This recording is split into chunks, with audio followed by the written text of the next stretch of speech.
تمہیں میری سمجھ آئی ہے احمق آدمی؟ سنگر تیکن اور حلیمہ سلطان علاؤدین کے سامنے نہیں پہنچنے چاہیے۔ کل صبح تم کونیا روانہ ہو جاؤ گے۔ میری نظروں سے دور ہو جاؤ آپ۔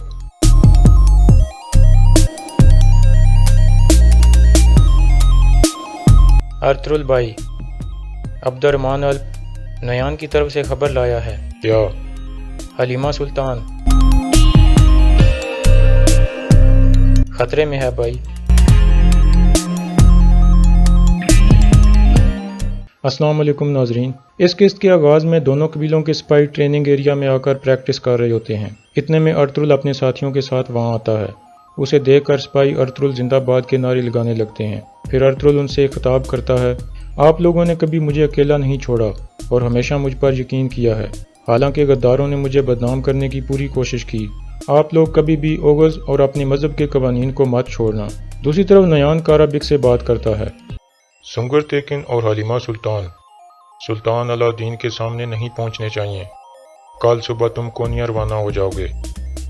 پھر نیان اسے کہتا ہے کہ اگر تم ایسا نہ کر سکے تو میں کونیا آ کر اپنے ہاتھوں سے تمہیں مار ڈالوں گا۔ کل تم کونیا روانہ ہوگے اور تمہارے ساتھ تانگوت کو بھیجوں گا تاکہ تم بحفاظت وہاں پہنچ سکو۔ تانگوت نیان سے کہتا ہے، کیا میں حمزہ اور عبد الرحمن کو بھی ساتھ لے جاؤں؟ نیان کہتا ہے نہیں، وہ یہیں رہیں گے۔ اس کے بعد نیان اپنے گھوڑے پر سوار ہو کر کہیں چلا جاتا ہے۔ دوسری طرف ارطغرل ابن العربی کے پاس جاتا ہے۔ ابن العربی کہتے ہیں، میرے جانے کا وقت آ گیا ہے، لیکن میرا درویش آپ کے پاس میری امانت ہے۔ بہتر ہوگا کہ اس کی ڈیوٹی آپ قبیلے کی مسجد میں لگا دیں، یہ بچوں کو تعلیم دے گا۔ ارطغرل کہتا ہے، آپ پریشان مت ہوں۔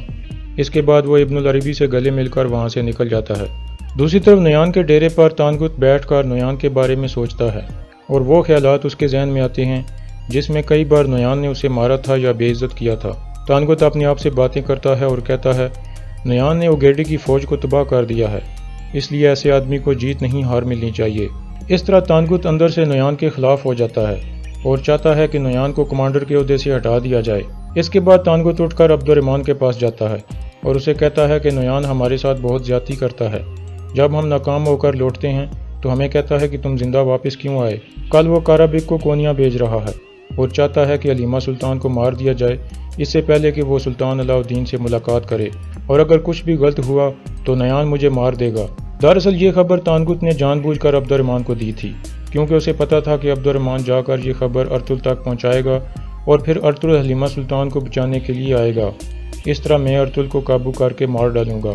دوسری طرف قبیلے میں گمس تیکن آیت اللہ کو کہتا ہے کہ ارطغرل ہمارے لیے مشکلات پیدا کرے گا۔ آیت اللہ اسے کہتی ہے، ارطغرل تمہاری سوچ سے بھی زیادہ تیز ہے۔ گمس تیکن کہتا ہے، ابھی میں نے اپنا اصل کھیل نہیں کھیلا، اس جیسوں کو تو میں نے کونیا کے محل میں تربیت دی ہے۔ میں تو تیکن کو ارطغرل سے لڑا دوں گا، پھر دیکھوں گا کہ وہ کتنا تیز ہے۔ دوسری طرف نیان اکیلے میں تاجر افراسیاب سے ملاقات کرتا ہے اور اسے کہتا ہے کہ جب تم قبیلے سے مال لینے جاؤ گے تو سونا اپنے ساتھ نہیں لے کے جاؤ گے اور کہو گے کہ سونا راستے میں آ رہا ہے۔ جب تم قبیلے میں سونے کا انتظار کر رہے ہوگے، اس دوران میں تم سے ایک کام کرواؤں گا۔ دوسری طرف گونجا گل قبیلے سے باہر آئی ہوتی ہے تاکہ اپنے والد کے لیے کچھ جڑی بوٹیاں لے کر جا سکے۔ اتنے میں گندوگدو وہاں آتا ہے۔ گندوگدو اسے کہتا ہے کہ میں اپنی زندگی تمہارے ساتھ گزارنا چاہتا ہوں، جس پر گونجا گل بھی مسکرا کر رضامندی کا اظہار کر دیتی ہے۔ دوسری طرف قبیلے میں جرگے کی تیاری ہو رہی تھی، جس میں یہ طے ہونا تھا کہ قبیلے کے سپاہیوں کا کمانڈر اب کون ہوگا۔ یہ جرگہ ارطغرل کے کہنے پر ہونا تھا، کیونکہ اسے لگتا تھا کہ توتیکن اس ذمہ داری کے قابل نہیں ہے۔ توتیکن بھی جرگے میں جانے کی تیاری کرتا ہے اور کہتا ہے کہ میں ارطغرل کو کامیاب نہیں ہونے دوں گا۔ دوسری طرف عبد الرحمن گائکلی کے غار میں پہنچتا ہے اور گائکلی کو کہتا ہے کہ فوراً قبیلے میں ارطغرل بھائی کے پاس جاؤ اور بتاؤ کہ حلیمہ سلطان اور سنگر تیکن کی زندگی خطرے میں ہے۔ قبیلے میں جرگہ شروع ہو جاتا ہے۔ ارطغرل کہتا ہے، سپاہیوں کی کمانڈ دوبارہ ہمیں مل جانی چاہیے، کیونکہ توتیکن کی غلطیوں کی وجہ سے قبیلے کو بہت نقصان ہوا ہے۔ توتیکن کہتا ہے، تم موقع کا فائدہ اٹھا رہے ہو، کیا تم اپنے ایک ہاتھ سے سپاہیوں کے کمانڈر بننا چاہتے ہو؟ ارطغرل کہتا ہے، نہیں، میں کمانڈر نہیں بننا چاہتا، بلکہ میں اس عہدے کے لیے گندوگدو کا نام تجویز کرتا ہوں۔ پھر حائمہ خاتون بولتی ہیں اور کہتی ہیں، میں بھی یہی چاہتی ہوں، لیکن کرکل سردار ان کی مخالفت کرتا ہے اور کہتا ہے کہ لوگ کیا کہیں گے کہ یہ فیصلہ ہم نے کیوں کیا ہے۔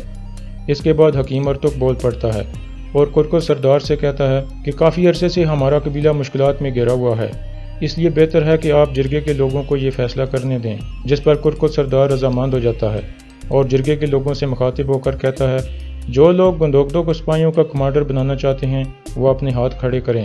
پہلے کائی قبیلے کے لوگ ہاتھ اٹھاتے ہیں اور پھر حیران کن طور پر کرکس سردار بھی ہاتھ کھڑا کر دیتا ہے۔ اس کے بعد ادرگا کے باقی لوگ بھی ہاتھ کھڑے کر دیتے ہیں۔ اس طرح تویتیکن کے علاوہ جرگے کے تمام لوگوں نے گندوگدو کے حق میں فیصلہ دے دیا۔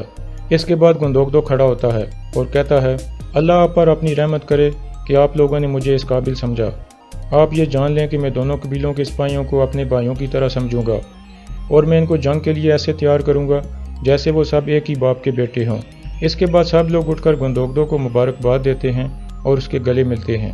جرگے کے بعد تویتیکن گمستیکن کے خیمے میں جاتا ہے اور غصے سے کہتا ہے کہ آپ ایسا کیسے کر سکتے ہیں؟ گمستیکن کہتا ہے، یہ میں نے نہیں بلکہ تمہارے والد نے کیا ہے۔ تمہارا والد اور باقی لوگ فیصلہ کر چکے تھے، اس کے بعد میں نے ہاتھ کھڑا کیا تھا۔ انہوں نے پہلے ہی سوچا ہوا تھا کہ تمہیں اس عہدے سے ہٹانا ہے۔ پھر گمستیکن اسے کرکس سردار کے خلاف بھڑکاتا ہے اور کہتا ہے، پہلے تم شادی کرو اور کچھ اچھے دن گزارو، اس کے بعد تمہارا اصل کام شروع ہوگا۔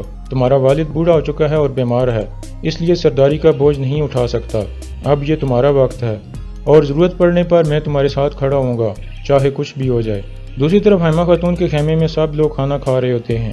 اتنے میں گندوگدو کہتا ہے، والدہ میں آپ سے ایک اجازت چاہتا ہوں، کل آپ میرے لیے ایک لڑکی کا ہاتھ مانگنے جائیں گی، اگر سلجان رضامند ہوتی ہے تو میں اسے طلاق نہیں دوں گا۔ اس کے بعد سلجان بولتی ہے اور کہتی ہے، میں آپ کی خوشی کے لیے رضامند ہوں۔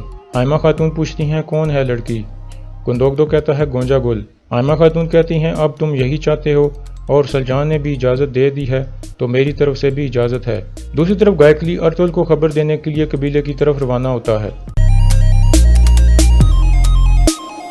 ارطغرل بھائی، عبد الرحمن الب نیان کی طرف سے خبر لایا ہے۔ کیا؟ حلیمہ سلطان خطرے میں ہے بھائی۔ پھر گائکلی کہتا ہے کہ نیان کارابک کو کونیا بھیج رہا ہے تاکہ وہ حلیمہ سلطان کو مار دے اور وہ سلطان علاء الدین سے ملاقات نہ کر سکے۔ اس کے بعد ارطغرل گندوگدو کے پاس جاتا ہے اور اسے بتاتا ہے کہ کل مجھے یہاں سے جانا ہوگا، حلیمہ سلطان اور دہلی امیر کی جان خطرے میں ہے۔ گندوگدو کہتا ہے، مجھے بھی ساتھ لے چلو۔ ارطغرل کہتا ہے، نہیں، قبیلے کو اور ہماری والدہ کو آپ کی ضرورت ہے۔ اگلے دن صبح ہوتے ہی ارطغرل اپنے ساتھیوں کے ساتھ روانہ ہو جاتا ہے اور یہاں اس قسط کا اختتام ہو جاتا ہے۔